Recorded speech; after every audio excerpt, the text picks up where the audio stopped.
Hey, guess who's back? Um, I wanted to do a new series. It is going to be on the Gospel of the Holy 12. And what I wanted to do was through, I don't know how many videos it's going to be, maybe a dozen, but I wanted to go over all of the differences between what you see in that Gospel versus the traditional canon. So that's really the point of this series is to show you all of those early first century vegetarian expressions of the Messiah and that theme that has literally been taken away from the modern version of the gospel. So that's really the point of this series is just to show you each occasion of that. And I'm going to be going in consecutive order here. So let's just, for instance, let me show you right now. I'm just gonna give you an example of what I'm talking about. We're gonna look at the Gospel of the Holy 12, the very first chapter. We're looking at the story where the messenger goes to Elizabeth, the mother of John the Baptist. And I mean, look what she's told. It says, and you shall have joy and gladness, and many shall rejoice at his birth, for he shall be great in the sight of the Lord, and shall neither eat flesh meats nor drink strong drinks, and he shall be filled with the Holy Spirit even from his mother's womb. So, even here, guys, I mean, in the very first chapter, you see that this is going to be a theme, a big part of it. And it helps you to realize that it was a reality back then. It was a big deal. And there were people who were consecrating themselves from meat even back then because they saw that it was a big deal. Okay, let's look at the second chapter. The second chapter of the Gospel of the Holy 12, it says, therefore ye shall eat no flesh. Guess who's talking here? It's the messenger again. And he's speaking to Mary. And so, guess who this is about? It's about the Messiah himself, okay? It says, you shall eat no flesh, nor drink strong drink. Now, he's speaking to Mary here. Ye shall eat no flesh, nor drink strong drink, for the child shall be consecrated unto God from its mother's womb. And neither flesh nor strong drink shall he take, nor shall razor touch his head. So it looks like he's got this Nazarite vow thing going on that Samson had also. Isn't that interesting? Okay, so here in just the first two chapters of the Bible, we see that, hey, it's a big deal. And it goes on. Let me see where we at. It says she brought forth her firstborn child in a cave. This is neat, guys. This is a few chapters later. Maybe the next chapter we'll see. Maybe it's chapter 3. And it says she brought forth her firstborn child in a cave, and wrapped him in swaddling clothes, laid him in a manger which was in the cave, because there was no room for them in the inn. And behold, it was filled with many lights on either side, 12 bright as the sun in his glory. And there were in the same cave an ox, a horse, an ass, a sheep, and beneath the manger was a cat with her little ones, and there were doves also overhead, and each had its mate after its kind, the male with the female. Thus it came to pass, and it's saying there's a reason I'm mentioning all of these animals. It came to pass that he was born in the midst of the animals, which through the redemption of man from ignorance and selfishness, he came to redeem from their sufferings by the manifestation of the sons and the daughters of God. Isn't that interesting?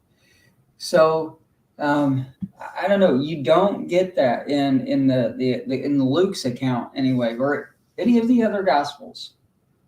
It's like the creatures of God are going to be a big deal in this Gospel. Okay, let's go on. It says, now when Jesus was born in Bethlehem of Judea in the days of Herod the king, behold, there came certain Magi. Now, you guys know this story, the three wise men.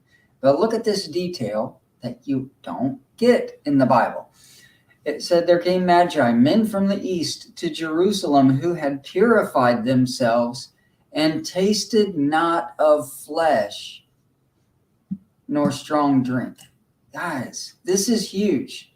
It's like this is what people were doing to purify themselves, to cleanse themselves, to make themselves right, that they might find the Christ whom they sought. And they said, where is he that is born King of the Jews? For we in the east have seen his star, and we've come to worship him. Let me go on. Now, Joseph and Mary, his parents, gosh, let me scroll for you guys. They went up to Jerusalem every year at the feast of the Passover. This is big, guys. And they observed the feast of after the manner of their brethren who abstained from bloodshed and the eating of flesh and from strong drink. And when he was 12 years old, he went to Jerusalem with them after the custom of the feast. So, guys, this is big. It's like, okay, we have been up against some terrorists, some Torah terrorists, okay, these Hebrew roots enthusiasts who are looking at us and saying, you can't be in covenant with the Father because you didn't kill a lamb on Passover or eat it. And I look back to some of the people who have said this, and I was scrolling through a message that I had a thread going on, a private message, and it was actually a voice message, and I had listened to it, and it said, this person who I'm going to remain anonymous, they said if you can't just swallow your pride and at least eat one sliver of lamb, then yeah, I am going to say that you're not obeying the commands of God, which means you can't be in covenant with God if you're not making an effort to follow his commands. So I listened to that and I think, are you guys serious? And their reasoning was, if you're not genuinely trying to follow the commands, then you're just basically proving that you don't want to be in covenant with the Father. And you know what it is. It's just they don't understand the purpose of those stipulations. They're not telling you have to do this. They're saying, if your lust is so strong and you are going to do this, then follow these stipulations. They don't get that. They think God is literally telling them to slaughter his creation and feast on the rotting flesh of the carcass. Okay. And yes, I use those words because you can't paint the pretty clean meat over the circumstances and think that everything's okay. That's why people love that so much. That's why I use the word carcass when referring to a dead animal. That's why, I'll even use the word corpse, because it is something that has been murdered. And when you think of like these murder movies or these scary movies and things like that, they always describe the dead body as a corpse. And it's because it is what it is. It is a corpse, something that has been murdered, a dead body. Okay. So let's not call it what suits our religious paradigm. I don't know. You got to be real about it. People are afraid to do that. That's why they jump to the descriptions, the sugar-coated descriptions that they find in their Bible.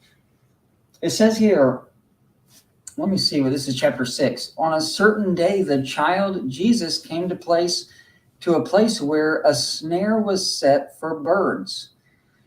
And there were some boys there, and Jesus said to them, who has set this snare before the innocent creatures of God? Behold, in a snare they shall, I'm sorry, let me move this up. In a snare they shall like manner be caught, and beheld and he beheld 12 sparrows as it were dead, and he moved his hands over them. This is really neat, because this is where you see that Jesus is doing miracles for the animals, just like humans, okay? And he said to them, "Go fly away, and while you live, remember me." And they arose and fled away, making a noise. And the Jews, seeing this, were astonished and told it unto the priests. Now, isn't that something, that he would take the time to perform a miracle over these birds? Okay, let's move on. It says, and Jesus, after that he had finished his study of the law, he went down again into Egypt. Okay, so we're this is a time, I guess it would be before his, before his ministry, I guess is how people, I say his whole life was his ministry, but this is a time before you start seeing him get together with and start to call people to follow him. Anyway, okay. I guess training mode, learning mode. He's seeking after knowledge, okay? And he went down to Egypt that he might learn the wisdom of the Egyptians, even as Moses did. And going into the desert, he meditated and fasted and prayed and obtained power of the holy name, by which he wrought many miracles. And for 7 years he conversed with God face to face, and he learned the language of the birds and of the beasts, and the healing powers of trees and of herbs and of flowers, and the hidden secrets. I'm sorry, I'll try to keep up with you guys. And hidden secrets of precious stones. And he learned the motions of the sun and the moon and the stars, and the powers of the letters, and mysteries of the square and the circle, and the transmutation of things, and of forms, and of numbers, and of signs. From thence he returned to Nazareth to visit his parents, and he taught there and in Jerusalem as an accepted rabbi, even in the temple, none hindering him. So this is really neat. He's gone and he's learned a lot of the knowledge from all of these nations, and then he returns back to teach in the temple. And after time, it says he went into Assyria and India and into Persia and into the land of the Chaldeans. And he visited their temples and conversed with their priests and their wise men for many years, doing many wonderful works, healing the sick as he passed through their countries. And the beasts of the field had respect unto him, and the birds of the air were in no fear of him, for he made them not afraid. Yea, even the wild beasts of the desert perceived the power of God in him, and did him service, bearing him from place to place. For the spirit of divine humanity filling him, filled all things around him, and made all things subject unto him, and thus shall yet be fulfilled the words of the prophets. The lion shall lie down with the calf. This should be very familiar to you right now. But it's like it's saying that, he's fulfilling the words of the prophets. So the lion shall lie down with the calf, the leopard with the kid, and the wolf with the lamb, and the bear with the ass, and with the dove. I don't know, maybe there's something missing there. And a child shall lead them. Okay. None shall hurt or destroy in my holy mountain, for the earth shall be full of the knowledge of the Holy One, even as the water covers the bed of the sea. And in that day I will make again a covenant with the beasts of the earth. Do you guys remember the covenant in Genesis chapter 9? It was made with the animals. People seem to overlook that all the time because they're so focused on Genesis 9, verse 3. I give you all things. We won't go there, but people totally miss the covenant that was made with the animals in that story. And it says here, I will make again a covenant with the beasts of the earth, the fowls of the air, and the fishes of the sea, and with all created things, and will break the bow and the sword and all the instruments of warfare will I banish from the earth, and will make them to lie down in safety and to live without fear. Isn't that neat, guys? That it's fulfilling. It's telling you that, hey, the Messiah's ministry is doing these things, and people will overlook that passage in Isaiah, that future prophecy, and they will say that it means nothing in the grand scope of things, when it essentially reveals the entire ministry of the Messiah and what his purpose was. Guys, if you don't know, and we're going to see it through this series, is that saving the animals was one of the biggest parts of his ministry. Okay, obviously it's like, salvation of people's souls, whatever, and I think even that gets misconstrued, because we've grown up in a place in churches where, if you don't come say this prayer and get down on your knees, then you're going to hell, type of thing. And we have this weird idea of what it means to be saved. Salvation is just misconstrued, guys. But here we see that a huge part of his ministry was about the animals that humanity has just lost touch with. We've disconnected ourselves from the I think that's all I got. I think that was it. No, there's one more. But like I'm saying, guys, this is, you should be seeing that this is a theme of the gospel. And we've been over different parts of the Old Testament, but through this you're going to see that, hey, this is the story of the Bible. It's how the Creator dealt with humanity for destroying his creation. That is the story of the Bible, guys. And people think it's, especially people in Hebrew roots, they think the story of the Bible is Sinai and God giving this extensive laundry list of different items to check off throughout the remainder of their lives. And it's not. That's just how he dealt with this rebellious people who weren't willing to abide by the law of creation. And it's just so funny how people think Sinai is the story of the Bible when Genesis is the context. Genesis 1. And the story of the Bible is how mankind violated that design and how God dealt with them. And the reason the Messiah's purpose or his ministry was so significant is because it reveals that story, and especially the gospel of the Holy 12. Okay, it says, on a certain day as he was passing by a mountainside, nigh unto the desert, there met him a lion, and many men were pursuing him with stones and javelins to slay him. People wanted to kill this lion. All right, but Jesus rebuked them, saying, why do you hunt these creatures of God, which are more noble than you? Ooh, burn. But really, by the cruelties of many generations, they were made the enemies of man, who should have been his friends. Yes, it's mankind who has made these lions the enemies of man, okay?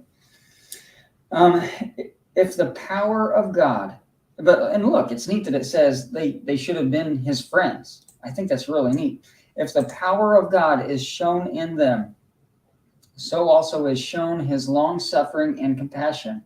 Stop to persecute this creature who desires not to harm you, that the animal doesn't want to harm you, and is terrified by your violence. And the lion came and lay at the feet of Jesus, who learned to communicate with animals in his time in India and Egypt. And he has the power to command even these beasts. Oh, I skipped a part. And the people were astonished and said, Lo, this man loves all creatures and has the power to command even these beasts from the desert. And they obey him. This is chapter 6, verses 18 through 20. So it looks like that's all I have for this video, chapters 1 through 6. I mean, even in just those first few chapters, guys, we get well, you get the consecration, and it wasn't just Jesus. It was John the Baptist. It was the wise men who had consecrated themselves. And you see that it was a big deal. It was something people were doing. It was something people were seeing even during that time. Okay? A lot of people were seeing it. It's not just, we're not just a group of people today who are trying to start our own little private interpretation and movement so that we can be Bible vegans. No, guys, this was going on during the life of the Messiah. And so much that a messenger came to visit the mother of Yeshua and his cousin, her cousin Elizabeth, to make sure those boys did not let flesh touch their lips, okay? And it's just how he was raised. It says, Mary didn't eat any flesh either. The Passover, just like their custom was, that they didn't eat flesh. Guys, it was a big deal, and that's why there were groups around called the Essenes. And it's there. I mean, people ignore this all the time, but it's there. The evidence is there. Historical, you find these gospels, it's just there. You can't get around it. You can't hide it. You can't sweep it under the rug and continue to teach Sinai as the context for the story of the world. It doesn't work like that, guys. There is more to it. So that's all I have for today, guys. I mean, I know it was pretty quick, but these videos are going to be pretty quick, and hopefully more people can watch them and make them through. I know some of the other videos were long, but they were really intense studies. So I don't know. They're all good for different reasons, but this is the first one of, like I said, I'll probably be doing maybe a dozen, maybe 18, maybe more. I don't know how long this is. I don't know how many chapters I'm going to put into one video, but like I said, you got a taste of chapters 1 through 6, and it's a big part of it. It's one of the main themes of the gospel, guys. So thanks for watching. I hope you guys enjoy your Shabbat for those who observe today, and I'll talk to you guys later.